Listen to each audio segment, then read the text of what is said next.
राधे राधे भाइयों, कैसे हैं आप लोग। मैं हूं आर्यन सिंह। स्वागत है मेरे यूट्यूब चैनल मैथ मंथन पे। और हाँ दोस्तों, मैं आज लेके आ गया हूं आप लोग के लिए मैथ का पार्ट नंबर 73। तो बकवास करेंगे सीधा किस चीज़ में, आपका सवाल में। जितना ही बकवास करना हुआ, बस इतना जान लीजिए कि आप लोग का जो एग्ज़ाम आ रहा है 19 तारीख से, जो स्टार्टिंग है 14 से स्टार्टिंग जो है MTS का, उसके लिए बहुत ही महत्वपूर्ण है। तो आप लोग जरा सा ध्यान दीजिएगा, मज़ा आ जाएगा। चलिए आइए, पहला सवाल बहुत ही ज़बरदस्त सवाल है और ध्यान से देखिएगा और देखते ही बताइएगा कि इसका आंसर क्या होगा। अगर आपको आ रहा है तो वीडियो रोक के बनाइएगा, ठीक है। देखिए मैं इसको 10 सेकंड में कैसे बनाता हूँ। कहता है एक इंजीनियर छात्र को उत्तीर्ण होने के लिए 24% अंक हासिल करने होते हैं। बात को समझिएगा जरा सा, हमको एक बात बताइएगा, एकदम बारीकी से समझिएगा। एक इंजीनियर छात्र है बाबू, छात्र को उत्तीर्ण यानी पास, उत्तीर्ण का मतलब होता है पास होने के लिए मात्र 24% अंक हासिल करने होते हैं। कितना परसेंट? 24%। समझिए बात के समझना। उसे 61 अंक मिले हैं। कितना अंक मिला है बाबू? मान लीजिए उसको 61 अंक मिला है और वह 29 अंकों से अनुत्तीर्ण हो जाता है, मतलब कि फेल हो जाता है। 61 अंक मिलने के बावजूद भी क्या हो जाता है? 29 अंकों से फेल हो जाता है। तो एक बात बताइएगा दोस्तों, जब 61 अंक लाया उसके पास था और 61 अंक था उसके पास, समझिएगा बात को जरा सा ध्यान से समझिएगा। 61 अंक तो उसके पास पहले से था। अगर जो 29 अंक से वो फेल हो गया, अगर जो उसको 29 अंक मिल जाता टोटल, तो वो क्या हो जाता? पास हो जाता। क्या हो जाता? पास हो जाता। यानी कि 61 और 29 को जोड़ देंगे दोस्तों तो आपका आ जाएगा कितना? 90। यानी कि उसके पास 90 नंबर रहता तो वो क्या हो जाता? 24% के बराबर हो जाता। यानी कि 24% के बराबर कितना नंबर? 90 अंक। तो कितना टोटल परसेंटेज रहता है बाबू? उत्तीर्णांक कितने का, पूर्णांक कितने का? 100%। 100% बराबर क्या होगा दोस्तों? 90/24 गुना के 100। कटा लीजिए, 4 छक 24, 25 चौके 100। तो कटा लीजिए, 15 छक्का 90, अब 15 दूनी 30, अब 15 पचे 75, यानी कि 375। आपको क्या पूछ रहा था? उस परीक्षा के अधिकतम अंक कितने होंगे? तो उस परीक्षा के अधिकतम अंक कितने हैं दोस्तों? 375, जो कि ऑप्शन नंबर ए आपका बिल्कुल क्या हो जाएगा? सही होगा दोस्तों। चलिए दोस्तों अगला सवाल पे चलते हैं। अगर वीडियो अच्छा लगे तो एक बार लाइक शेयर कमेंट और सब्सक्राइब जरूर कर दीजिएगा दोस्तों, ताकि मैं जितने भी आपको वीडियो डालूं और जितना भी हमारा व्यू आए उससे मैं मोटिवेट हूं, ठीक है। आइए अगला सवाल, बहुत ही जबरदस्त सवाल है, जबरदस्त एकदम लाजवाब सवाल है। कहता है, समझिएगा, आपको दिखने में थोड़ा हल्का लग रहा होगा लेकिन हल्का है नहीं दोस्तों। देखिए, एक वस्तु के क्रय मूल्य तथा विक्रय मूल्य का अनुपात 13:9 है, यानी 13:9 है। बात समझने वाली बात है। मान लीजिए सीपी जो है कितना है? 13 है, यानी 13 में खरीद रहा है, यानी क्रय कर रहा है। खरीद रहा है कितना में? खरीदना कहते हैं सीपी को, खरीदना। 13 में खरीदा, अब बेचा कितना में? सेल कितना में किया? 9 रुपया में। मतलब कि उसको क्या हुआ? फायदा हुआ या नुकसान? फायदा हुआ कि नुकसान हुआ? तो उसको हो गया नुकसान। क्या हो गया? नुकसान।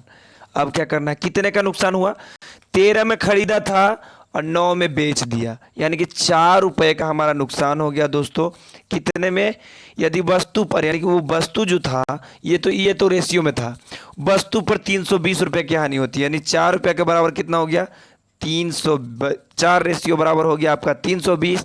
तो 1 रेशियो बराबर क्या हो जाएगा दोस्तों? 320 को 4 में आप डिवाइड कर दीजिएगा तो आ जाएगा आपका 80। बात समझिएगा, यहीं पर समझने वाली बात है, थोड़ा सा समझिएगा। अब क्या कह रहा है सवाल में? तो क्रय तथा विक्रय मूल्य का जोड़ क्या होगा? यानी क्रय का कितना था? 13 और विक्रय कितना था? 9। तो 13 9 कितना हो गया दोस्तों? 22। बात को समझना है, थोड़ा सा समझिएगा, एकदम आ जाएगा। बहुत ही आसान सवाल है, बहुत ही मजा आएगा। इतना मजा आएगा मत कहिए। तो ये देख, क्रय तथा विक्रय का मूल्य जोड़, यानी रुपयों में बताना है। तो यहाँ पर 1 रेशियो बराबर आया है 80 रुपया। तो यहाँ 22, यहाँ रेशियो में कितना जोड़ गया? 22। तो 22 रेशियो बराबर कितना होगा? तो 80 गुना 22 कर देंगे, आपका आ जाएगा 22 176। और 80 के एक जीरो है, यहाँ पर जीरो बिठा लीजिए, आ गया आपका 1700 1760। और 1760 किस ऑप्शन में बच्चों? आप लोग जान रहे हैं, ऑप्शन नंबर डी में। बिल्कुल ऑप्शन नंबर डी अब क्या हो जा, बिल्कुल सही हो जाएगा। उम्मीद करते हैं दोस्तों आपको ये सवाल और आंसर और बनाने का तरीका बहुत पसंद आ रहा होगा। मैं बस समझाने के लिए इतना टाइम लिया हूँ, आपको कुछ नहीं करना है, बस देखना है रेशियो में कितना का सीपी और एसपी फायदा नुकसान जो भी दिया हुआ है करके उसी को क्या किए, इसके बराबर कर दिए। रेशियो में था और जितना का रेशियो था लास्ट में जो क्रय और विक्रय का क्या पूछ रहा था, योग पूछ रहा था, वो जोड़कर इसका क्या कर दिए, गुना कर दिए। यही आपका आंसर हो गया। आइए अगला सवाल देखिए, बहुत ये वाला सवाल जो होता है बहुत लोग फंसते हैं इसमें, मोस्ट इंपॉर्टेंट आईएमपी सवाल हवा, समझिए। बीबीआई क्वेश्चन कहता है, सवाल समझिएगा, दो संख्याएं 4:5 के अनुपात में है। पहली संख्या में 20% की वृद्धि। देखिए यहीं पर ही बहुत सारे बच्चे फंस जाते हैं, क्या कर देते हैं कि 4 में 20% वृद्धि कर देता है और आपका क्या करते हैं, वहाँ पे थोड़ा सा गलती हो जाता है, मिस्टेक हो जाता है और बना नहीं पाते, आप आंसर नहीं मिल पाता। रेशियो में पूछेगा, रेशियो बनाएंगे, अंक पूछेगा, अंक बनाएंगे। दूसरी में 20% की कमी किया गया, यानी कि एक बात बताइएगा, पहला में जो है 20% की क्या किया गया, फायदा किया गया, यानी वृद्धि किया, बढ़ाया गया। और दूसरा में जो है 20% की कमी कर दिया गया। तो बच्चों एक बात बताइएगा, 4:5 को अगर हम ऐसे कर दें, इसको अगर हम लिख दें थोड़ा सा बड़ा करके, 400:500, कोई दिक्कत? इसको 2 जीरो से 2 जीरो अगर काट दीजिए तो क्या हो जाएगा, वही रहेगा, रहेगा नहीं रहेगा? बात समझिए। तो कुछ नहीं करना, 400। अब देखिए इजी हो जाएगा, पहली संख्या में 20% की वृद्धि, तो या तो आप ऐसे कर दीजिएगा, 400 का सीधा 100 मैंने वृद्धि कहेगा तो 120% निकाल दीजिए, आपका 2 जीरो से 2 जीरो 120 चौका बढ़ चौक 48, 480 हो जाएगा। या तो आप 400 का 20% ऐसे भी निकाल सकते हैं, 20/100, 20 चौके 80, कितना बढ़ा, 80 है, 400 में 80 जोड़ दीजिएगा, बात क्या हो जाएगा, बराबर ही होगा बच्चों, कोई दिक्कत बिल्कुल नहीं। तो एक जरा सा बात बताइएगा बच्चों, जरा सा बताइएगा, यानी वृद्धि किया था 100 में, उसको हम क्या किए, 100 से ऐड कर दिए। अब जब कमी कर रहा है, कितना टोटल है, 480। अब देखिए यहीं पर ध्यान देना है, बात यही ध्यान है, वृद्धि वाला में 480 आया, 400 था, कितना की वृद्धि हुआ, 80 की वृद्धि हुआ। कितना परसेंट में वृद्धि किए थे, 20% की वृद्धि किए थे। दूसरी में 20% कमी, दूसरा कितना है, 500। तो 500 में कितना घटाना है दोस्तों, 20% की कमी, यानी कि 100 में से 20 घट जाएगा, आपका आ जाएगा 80%। आप गुना कर दीजिए, कटा लीजिए, 8:5 यानी 400, कितना हो गया, 400, यानी पहले 500 था, अब कितना हो गया, 400, क्या हो गया, 400 हो गया। समझिएगा, यही समझना है। अब पूछ क्या रहा था, प्राप्त संख्याओं का अनुपात, जो प्राप्त होगा इसका संख्या निकाल दीजिए, 1 जीरो से 1 जीरो, 8×5 40, 8×6 48, कितना आ गया रेशियो बाबू, ऊपर 6 तो 6:5। इसको ऐसे भी यहाँ भी कर देते, 400 यहाँ भी लिख दीजिए, है रेशियो कर लीजिए, कोई दिक्कत बिल्कुल नहीं है। कटा लीजिए, 1 जीरो से 1 जीरो, 8×5 40, 6×8 48, 8×6 48।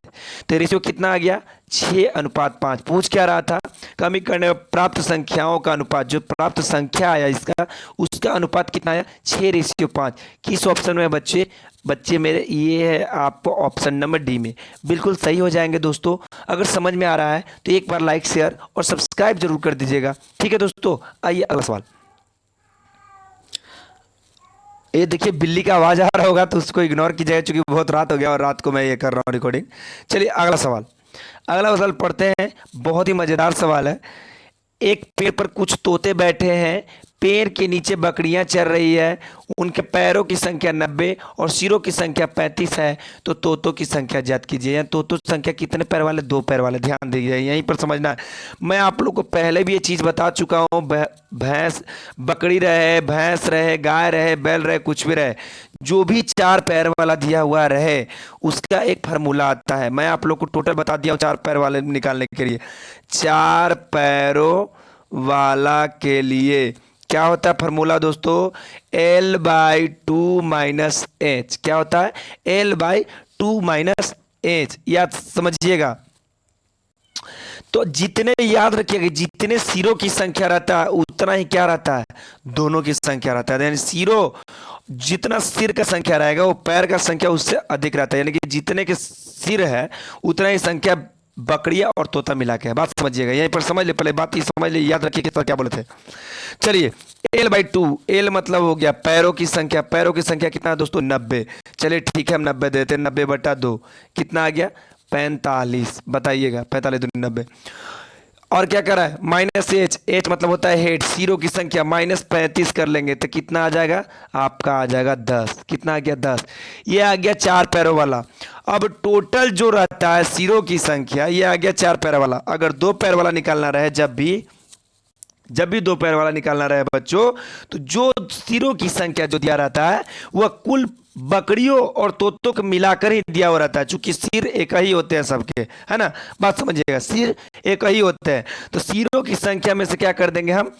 पैरों की संख्या घटा देंगे, आपका आ जाएगा तोता के यानी तोतों यानी दो पैर वालों की संख्या, यानी 35 - 10 आ गया आपका 25। क्या आ गया? 25। 25 किस ऑप्शन में है? ऑप्शन नंबर बी में। दोस्तों आप बताइएगा, अगर इस प्रकार का सवाल आपको कहीं तकलीफ होता है तो बताइएगा, और उम्मीद करते हैं ये सवाल आपको बहुत अच्छे तरीके से आ गया होगा। चलिए आप बढ़ते हैं अगला सवाल पे। और ये जो है, ये लीजिए आपका होमवर्क का सवाल है, आज का होमवर्क है, और ये पहला सवाल जो मैं पार्ट नंबर 72 में आंसर इसका मिल जाएगा। आप देखिएगा, बना दीजिए, इसको देखने की जरूरत नहीं है दोस्तों, 1 मिनट में 10 सेकंड में मात्र बन जाएगा। तो आज के लिए इतना ही दोस्तों, फिर मिलते हैं अगले वीडियो में। जय हिंद, राधे राधे, सत श्री अकाल।